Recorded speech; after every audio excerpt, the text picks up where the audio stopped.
नमस्कार and welcome to Curiously Education. आज 21 मई 2022 है, दिन है सैटरडे और आज हमारे टेबल पर हैं चार इम्पोर्टेंट टॉपिक्स। बहुत ही इम्पोर्टेंट टॉपिक्स हैं। डीप में इसके बारे में हम डिस्कशन करने वाले हैं, तो don't worry about the quantity. आज बहुत सारी चीज़ें सीखने वाले हैं, तो लेट्स क्विकली क्रैक ऑन।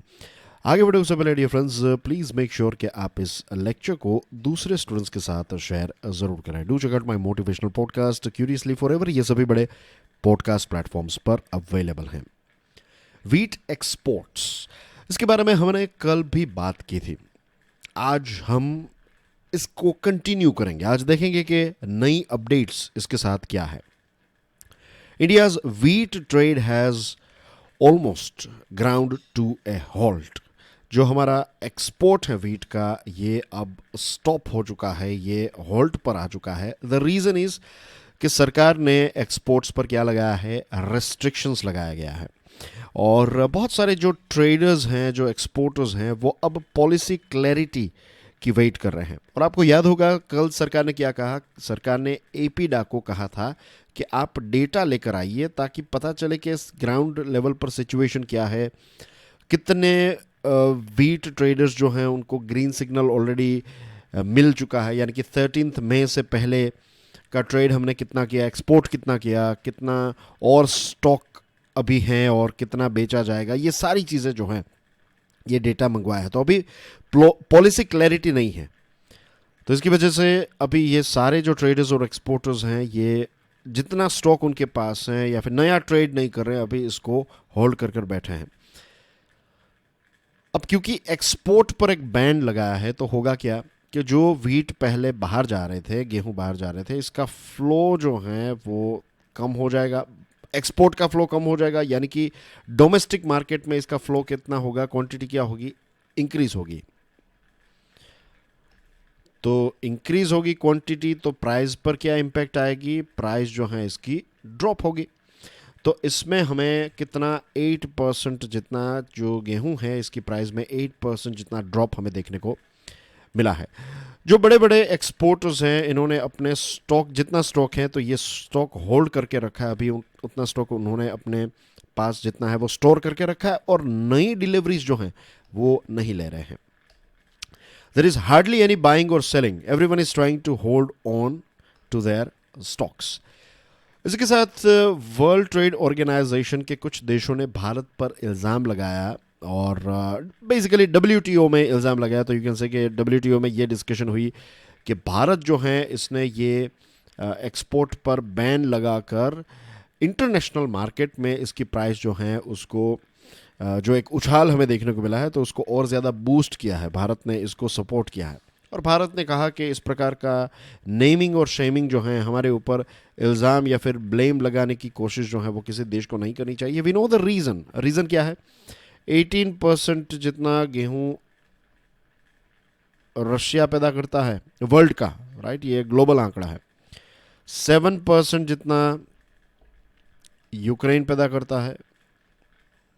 अब ये दोनों एक दूसरे के साथ युद्ध कर रहे हैं, तो लगभग आप पकड़ लीजिए 25% जितना जो गेहूं का प्रोडक्शन है, जो दो ऐसे देश हैं जो इतना 25% जितना वर्ल्ड का गेहूं प्रोड्यूस करते हैं, अब ये युद्ध में है।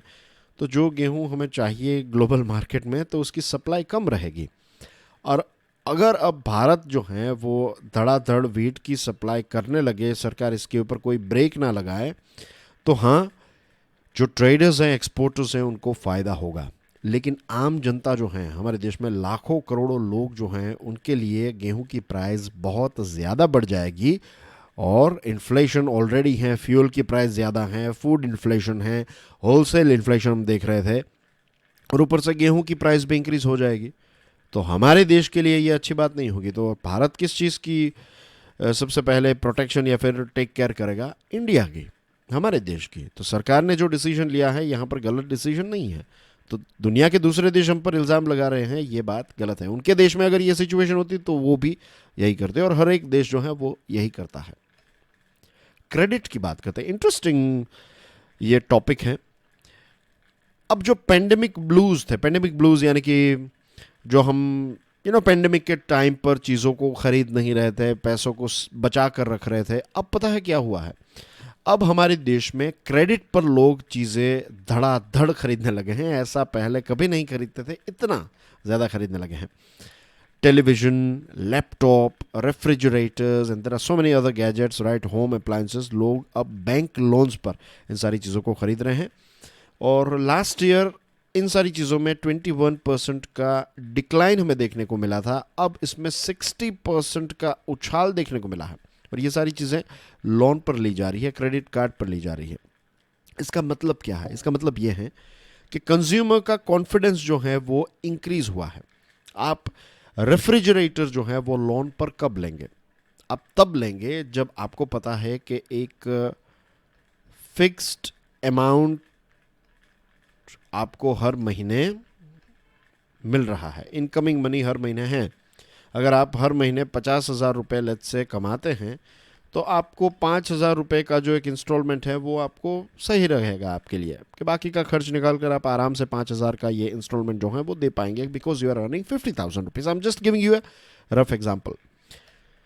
तो अब लोग क्या कर रहे हैं कि जो पेंडेमिक हिट लोग थे, जिनकी सैलरी या फिर सेविंग जो है वो ख़त्म हो गई, या इन जनरली जिनके पास पैसे हैं, वो भी ये कर रहे हैं कि अब वो डायरेक्टली अपने पूरे पैसे जो हैं वो नहीं दे रहे हैं। They are giving a little bit of, जो डिपॉजिट कहते हैं वो देते हैं, down payment, not deposit, down payment, और डीपी, हम इसको डीपी कहते हैं, isn't it?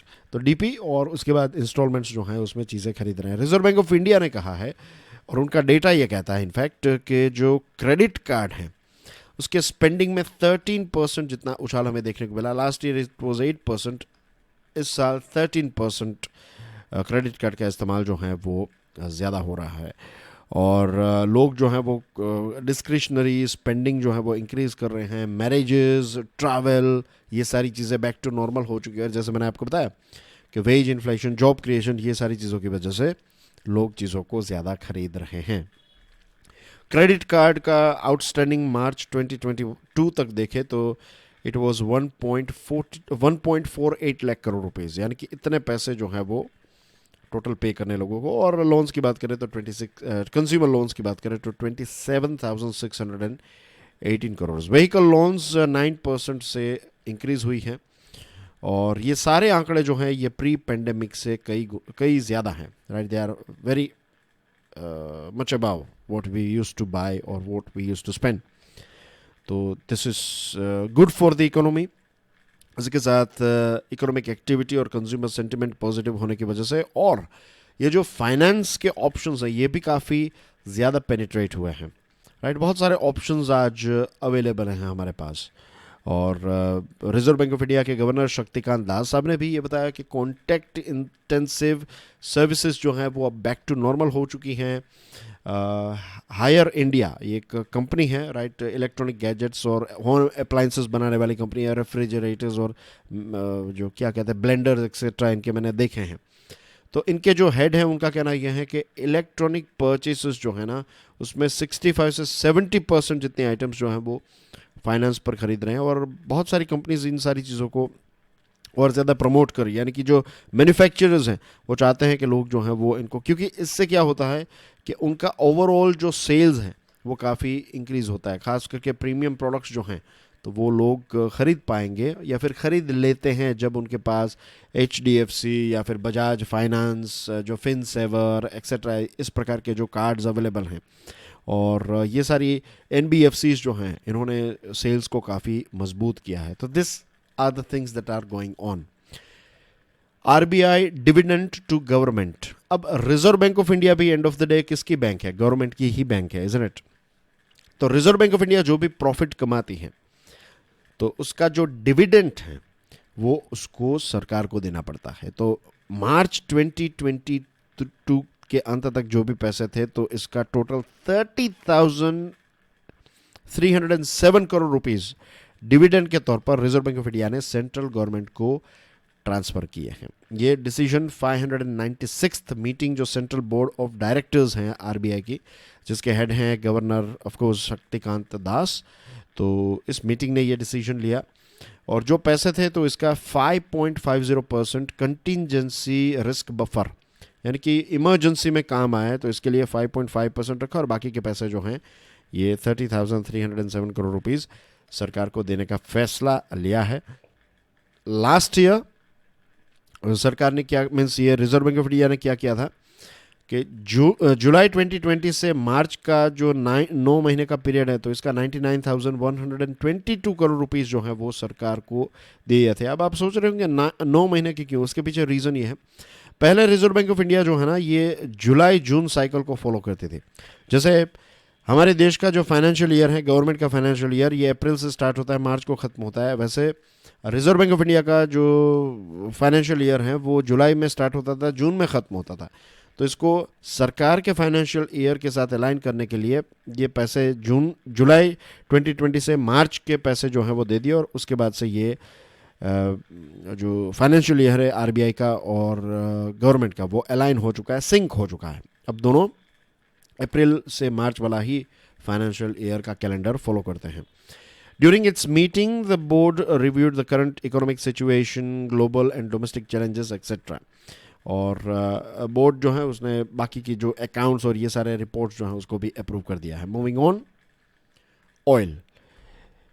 Oil headed for a fourth straight weekly gain. ये वीकली गेन की बात करें तो फोर्थ टाइम ऑयल की प्राइस जो है ये इंक्रीज हुई है।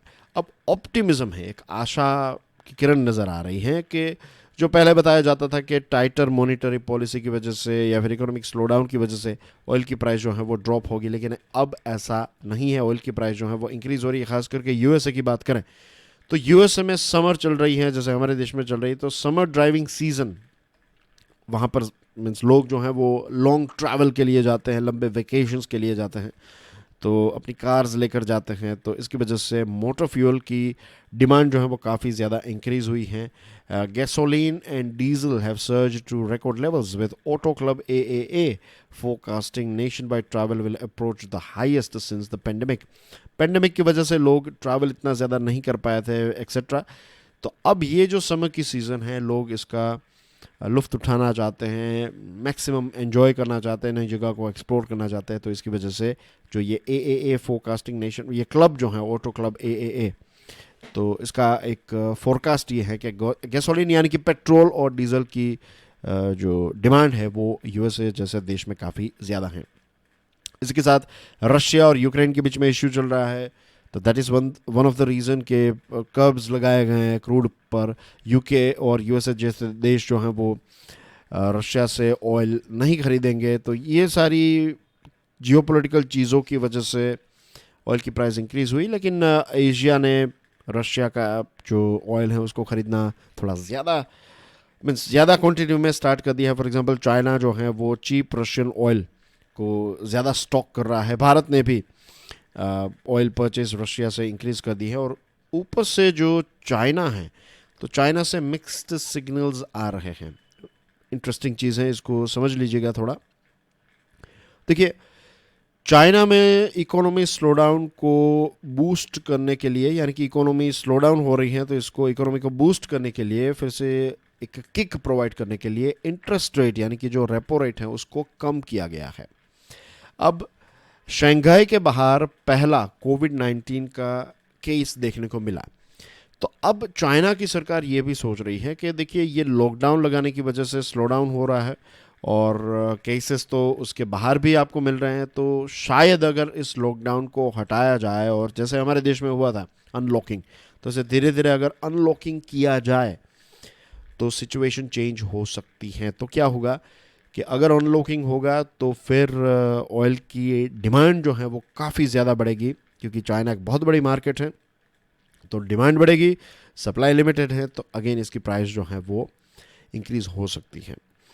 और इन्फ्लेशन की बात करें तो यूएसए जैसे देश में इन्फ्लेशन काफ़ी ज़्यादा बढ़ चुका है, हमारे देश में भी इन्फ्लेशन है। तो यूएसए की फेडरल रिजर्व ने यह तय किया है कि जब तक इन्फ्लेशन को कंट्रोल में नहीं किया जाएगा तब तक इंटरेस्ट रेट जो है उसको इंक्रीज़ किया जाएगा। तो जैसे ही इन्फ्लेशन कंट्रोल में आएगा तो मतलब क्या होगा कि ग्रोथ जो है वो बूस्ट होगा, और ग्रोथ बूस्ट होगा तो ऑयल की डिमांड ज़्यादा बढ़ेगी, तो ऑयल की प्राइस जो है वो ज़्यादा बढ़ेगी।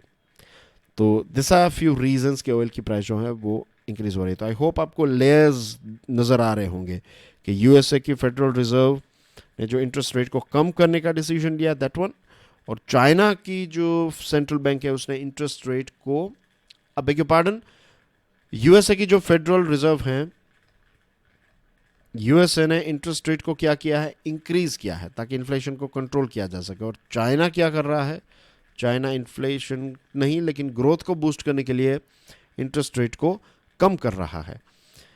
तो चाइना अनलॉक होगा तो फ्यूल की प्राइस इंक्रीज होगी, यहाँ पर इन्फ्लेशन कंट्रोल में आएगा तो फ्यूल की डिमांड इंक्रीज होगी, तो इवेंचुअली फ्यूल की प्राइस जो है वो इंक्रीज हो सकती है।